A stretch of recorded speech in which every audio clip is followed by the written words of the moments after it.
What's good, fellas?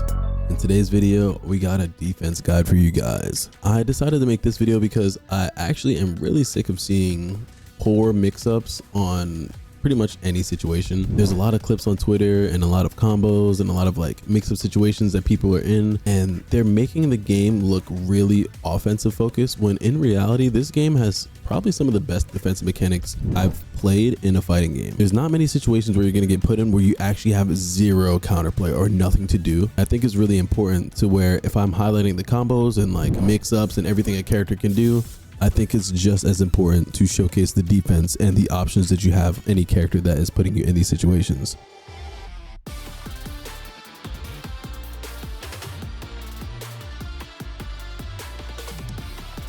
That being said, let's go over some defense.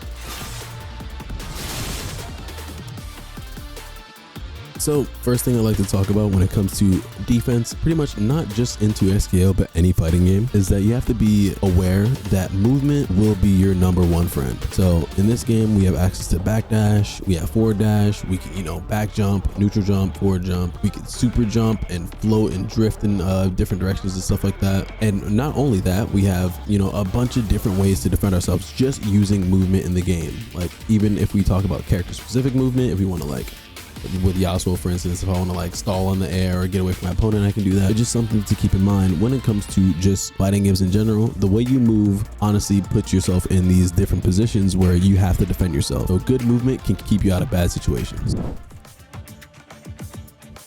So 2xKO being the game that it is, this game is a back to block game. So that means if you're walking back, you will just block automatically. If you're holding down back, you'll block lows and mids. And if you're holding backwards, you'll be walking back but still defending yourself. So the importance of that, or the reason that this is of any significance to any of us, is because when it comes to a game like that as a back to block game, that means if you're holding back and your opponent decides to switch sides, you will be crossed up. This is different from other fighting games. When you think about like a game like Mortal Kombat, for instance, that's a game where you do have to actually hold the trigger to block, and it kind of changes the dynamic of the game. Lows and overhead mix-ups are definitely a lot more potent. Or a game like Grand Blue, where again it's not really a mix-up heavy game, it's like a strike throw game. There is a block button, but in a game that's back to block, you leave yourself open to cross-ups, and it's something that you have to take into account when you're defending yourself, aka still using your movement to get away from like a cross-up situation or whatever it is. Just understand that back to block is important. It makes cross-ups more potent in a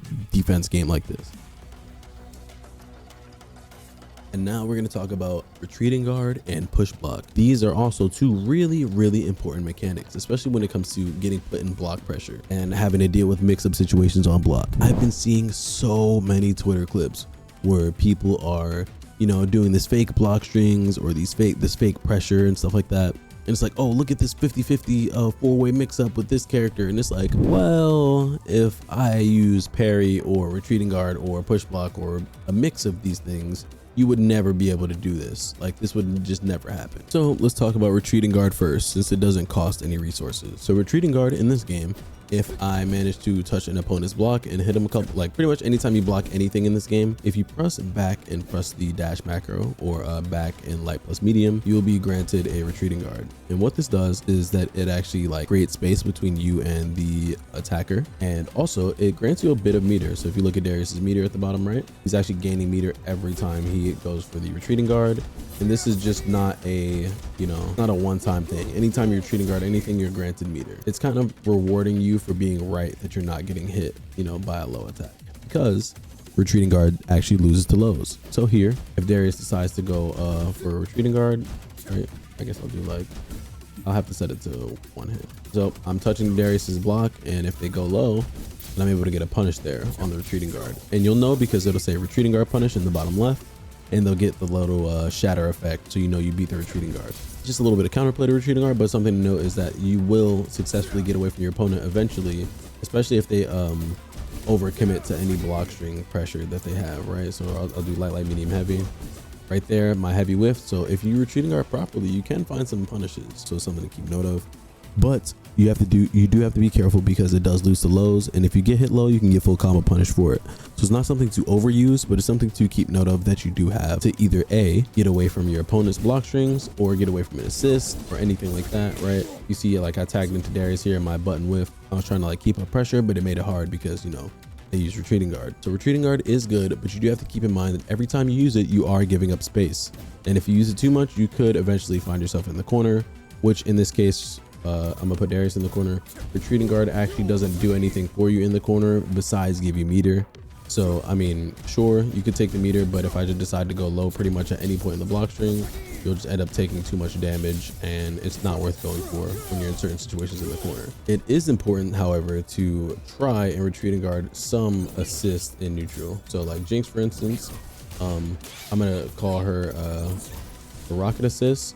If I manage to just randomly block rocket, it's never worth it to like just block it and do nothing. I think it's always worth it going for a retreating guard in a situation like this, so you just at least get some of the meter from it, or you could parry it. I think parrying is also a good idea, but still retreating guard is a solid option when it comes to just blocking any long range assist in neutral. It could be a Lowy assist or anything like that. If you don't parry it and you do block it, going for retreating guard is not a bad idea if the point character is not chasing you down. Next, we're going to talk about push block.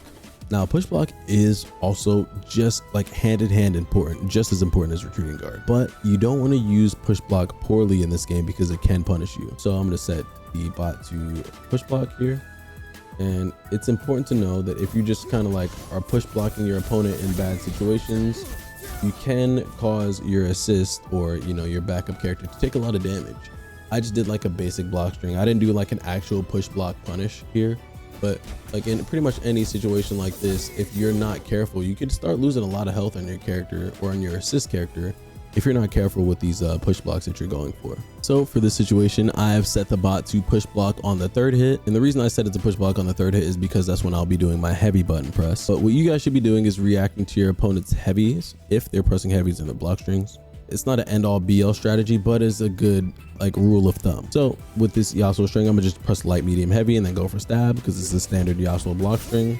And as you can see, my stab whiff. This ends my pressure pretty much instantly because I can't whiff cancel. If I touch your block with stab, I can cancel into stance, or if I touch your block with heavy, I can, you know, go for a special move still, but my other options are not as good as stance or a stab. And this kind of goes for other characters as well. Whenever they're doing like any heavy enders in their block strings, they can't really Gatling into any other strings or any other button presses besides special moves. So at that point in a block string, it's important to keep them away from you. Usually when people do like light, medium, heavy into like special, they're usually calling assist to keep their pressure up. I can't even call assist to keep my pressure up here.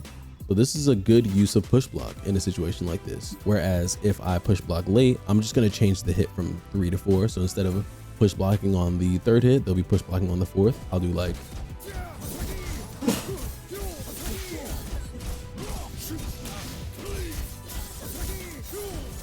and you could just already see how much worse that was for my opponent. Just by push blocking a single hit later, I was able to take out just about a quarter, almost half of Jinx's health bar, right? Just on a poor push block. So if you're push blocking in bad situations, like if you let your opponent already call their assist, or if you're push blocking too late and you know the offense is already underway, like right here in a situation like this, trying to push block doesn't really help you. I still got Darius in front of you and I can still do stuff, right? Right here, they push block Darius, but Darius is not the threat in this situation. You have to understand that the threat is Yasuo.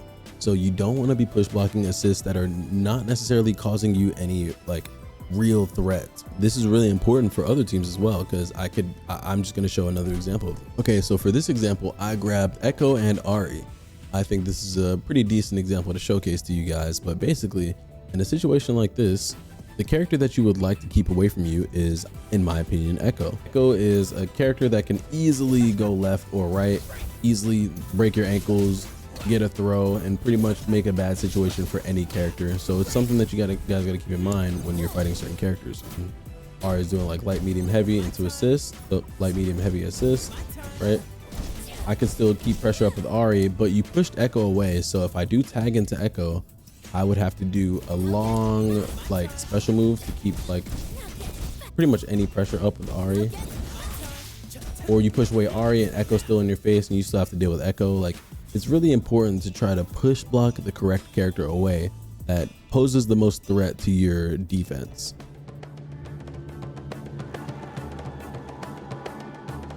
This is a really important mechanic that I really would stress a lot for you guys to use. It's not used nearly enough yet. But parry in this game is going to save you from a lot of trouble in situations where you otherwise would have to really just call it checkmate if you didn't have parry.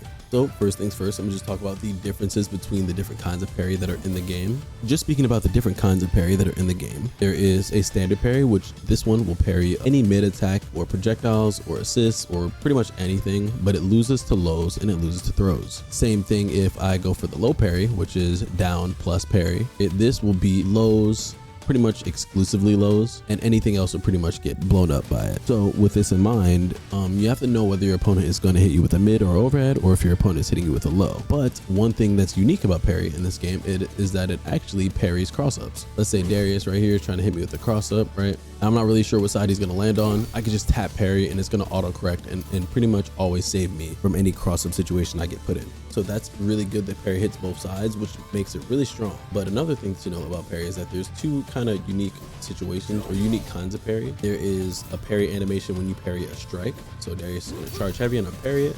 You get that nice burst of, you know, like the parry burst, and you'll be able to get a full combo. But there's actually another kind of version of parry, if you will, where, you know, I'm gonna have Darius send a projectile, and if you parry a projectile, you actually don't get the full screen burst that I just got. You'll actually instead gain a little bit of meter. As you can see on the bottom left, I'm like gaining a bunch of meter from hitting these successful parries. It's important to understand whether you're parrying a strike or parrying a projectile in this game. Parrying projectiles is good for stacking up meter, but it doesn't really grant you the benefit of parrying a strike does. So it's just important to keep that in mind when you're understanding what you're parrying. The same thing goes for assists. So if I call Jinx assist is not going to be like a great example, but if I call Jinx to send her rocket assist and I parry it, I'm able to get, you know, some sort of benefit from it. But if I call Darius and I parry Darius's strike assist, I actually get a nice shockwave. Don't get to combo the point character if you parry the assist, but it's something to keep in mind whenever somebody's got you in a block string situation. And that's really what I wanted to talk about as far as like touching base on parry, because that's just the most important thing, or one of the more important mechanics, is using parry properly.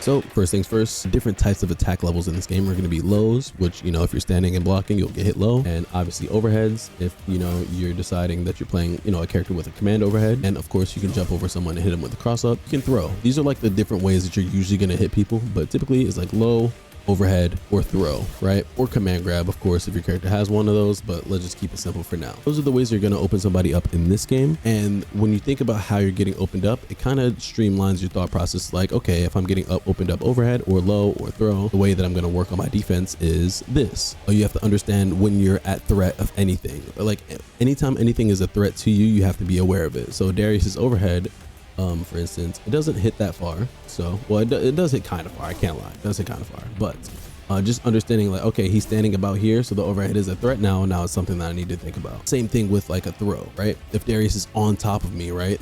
Pause. Then I understand that I can get thrown, and throw is a threat. So whenever somebody is this close to me, I just have to pretty much just keep it in my mind, like what is threatening to me in that moment. And it's something that I implore you guys to do, because, you know, if somebody's close to you, the way you're gonna beat said option is, okay, I'm trying to react to the overhead, so I'll stand up, or I'm reacting to the person getting close to me, so I'm gonna jump when they try to throw me. That is a way to beat throw. You'll either throw back, which is called teching a throw, or we'll be jumping to try to get away from the throw, because you cannot be thrown by a grounded throw, at least while you're airborne. There are air throws in the game, but I'm gonna try to keep it simple for now, right? Like you can't get air thrown in the air. You can tech throws in the air as well, but let's just keep it simple for now. And that's pretty much the base of how you're gonna be getting hit into XDL. So this is how we're gonna defend ourselves.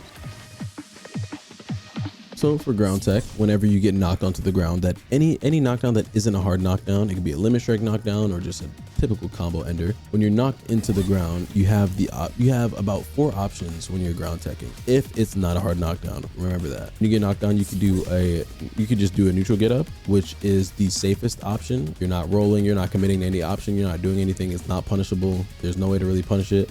And as you can see how Darius is glowing white as he wakes up. That means he's invincible. You're not able to get hit, right? You just get up safely. Next, there's the back rise. If you get knocked down mid-screen, back rise is always a good option because you typically can get away from your opponent. It's never like completely safe because if your opponent knows that you're going to back rise, they can punish it with a throw. That is the difference between, you know, deciding to roll on the ground or not, is if you do back rise or forward rise, you can get punished with a throw. As you can see, Darius is still glowing white, so that still means he's invulnerable, but he's only invulnerable to strikes. You still can get thrown. Just keep that in mind. And if you get thrown, the situation can be a lot worse for you because there are characters that get throw combos in this game.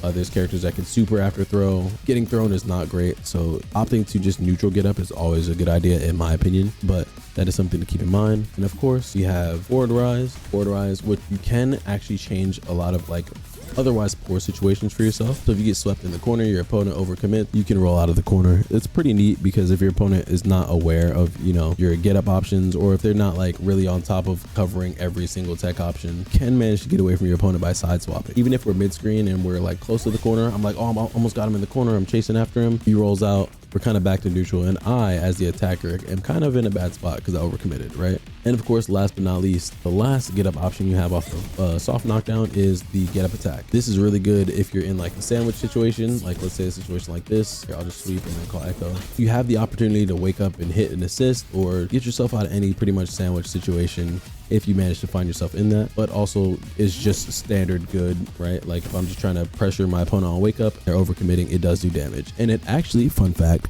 can kill. So if somebody does a wake up attack, like let's say your opponent is on 1 HP and they're like over aggressing, you do wake up attack, you can kill them. Just don't get styled on because funny enough, you can parry this. So if somebody decides to do a wake up on you, you know they're going to do a wake up, you want some style points, you can parry them. And I think that's actually so cool.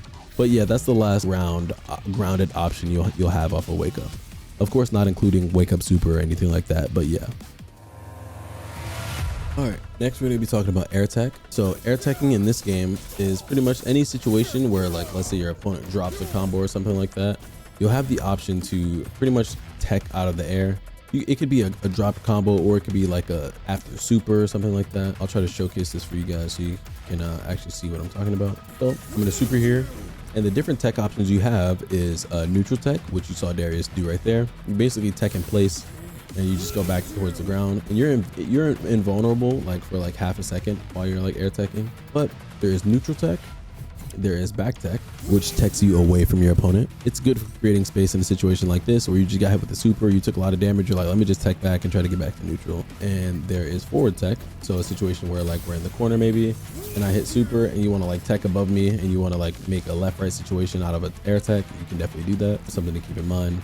And of course, last but not least, there is no tech, and in this game they call it fall tech. So basically what this means is instead of like trying to tech out of the air and do anything, you can just fall back to the ground and actually grant yourself access to wake up options. You can fall all the way to the ground and then roll, or you can fall to the ground and then do get up attack. So it kind of opens up the options for you to where you're not really just always forced to tech in the air or do something like that. It is good to fall tech, as they call it in this game sometimes, because it's good to mix up your options. But there are situations in this game, like let's say for instance I do like a standard Yasuo combo.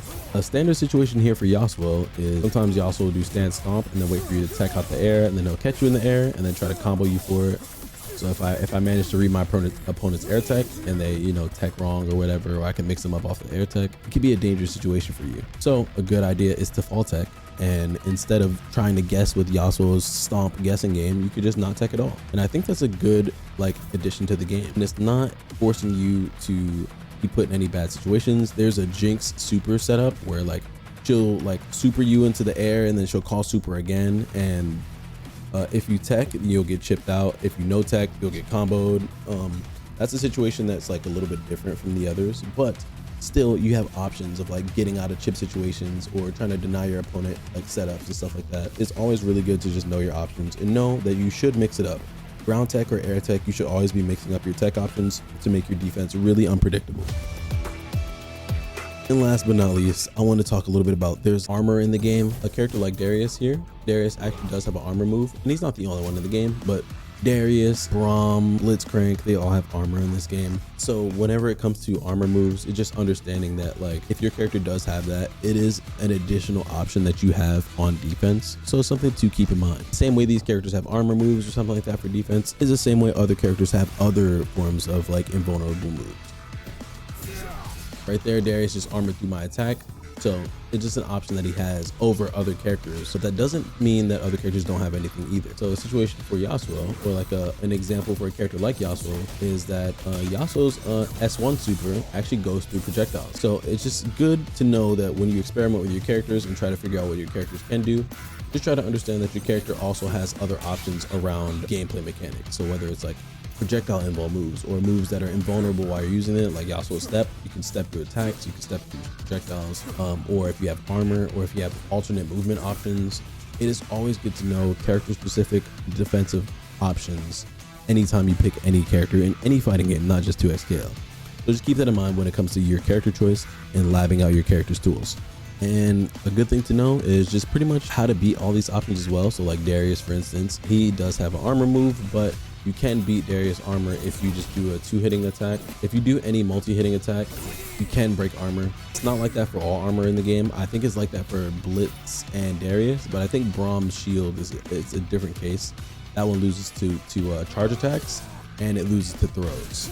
That's a little bit different, but it's good to know the character specifics of any of these situations and lab them for yourself.